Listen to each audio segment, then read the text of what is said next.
Okay, so now you have everything you need. You could be an expert crypto volatility trader.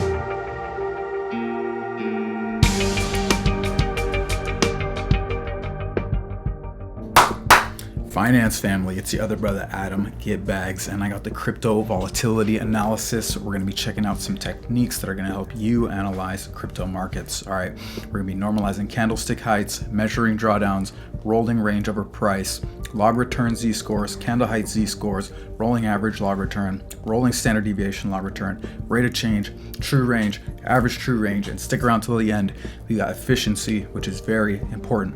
All right, and I threw in some quantiles in there for you as well. And at the end, we got a correlation matrix so you can see which of these metrics are highly correlated. So you know I had to bring it to you.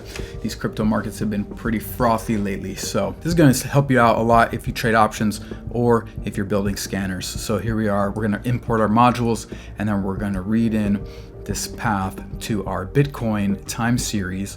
Now all this code that's commented out here, that's the crypto data scraper. We're just going to have this saved locally here. We're going to read it in with that read CSV, and then we're going to do some formatting here. Just make that file nice and neat. First thing we're going to do is we're going to get the log returns. Then we're going to get our normalized candle heights. Now this is just your high minus your lows over the close for the day, and then that puts your candle height in a percentage term, and that can be used as a measure of volatility. Next we have our all-time low and our all-time high, pretty straightforward there.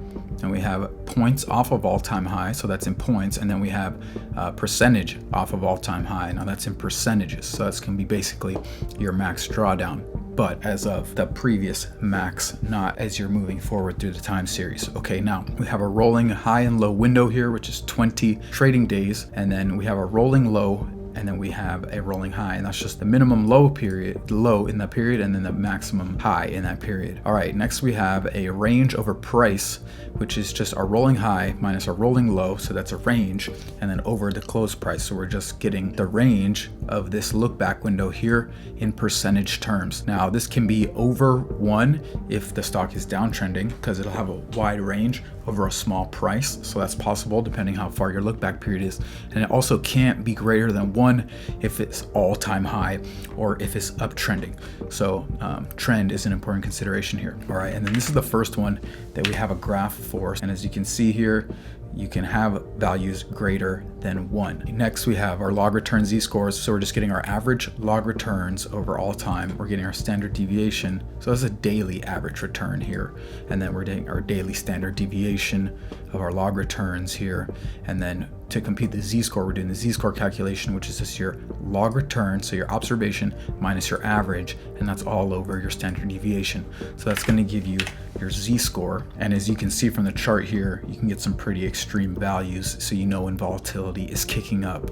All right, next we have our candle height Z-scores. We take our normalized candle heights, and then we're finding our average candle height in percentage, and then we're finding the standard deviation there of the candle heights, and then we're having the same Z-score calculation here, which is our observation minus our average all over the standard deviation, and then you can plot that out as well. All right, and so then these larger values of course are just going to be where the candle heights are much greater. All right, up next we have a rolling average log returns, so we're taking a rolling window of 20 days here, and then we're finding our average daily return over that look back period. So that's what this is doing here, and then we can see our chart here, and then also we have standard deviation, which is a measure of dispersion, and you can see there also has a 20-day look back period, and then we're finding our average or our standard deviation here in the look back period. Next we have quantiles here. What I'm going to do is I'm going to set this to 1 here, so this is going to be the bottom 1% value of our rolling average log return. So it's a daily return, but this is the threshold for the lowest 1% value of our average daily return using the 20-day look back period that we have right up here at the top. So this tells you here that if the average daily return in a 20-day window is lower than this negative 2.7% here, then that's in the bottom 1% of average returns there. Next we have rate of change here, fairly simple calculation. We take current close minus look back close, and that's all over the close from the look back window, and that's going to give our rate of change, and we can also plot this. So rate of change obviously going to be a measure of volatility, but it also has a trend component, so you can have that negative rate of change as well. Up next we got our average true range, so we got a 20-day window for our average true range. And this is the nuts and bolts of the average true range calculation here. And then we have our true range. Of course, we're taking an average of the true range. We can plot that, it's in points here. So you can see the average true range, which is a measure of volatility. Also, if you want to compare the time series, we'll have that available in percent. So you can tell that the average true range in percent looks much different than it does in points.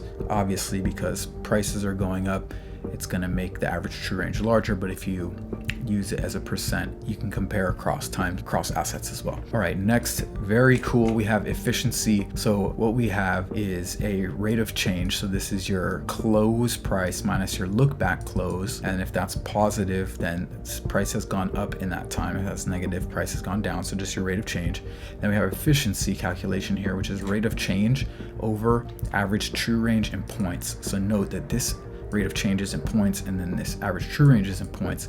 So efficiency is going to give you a scaled value. We can check out what that looks like. So for efficiency, you know that if you have a very high value or a very low negative value, then that crypto asset was trending in a very straight line. And now if the asset was more kind of chopping and zigzagging around and is close to the beginning price, then the efficiency value is going to be closer to 0.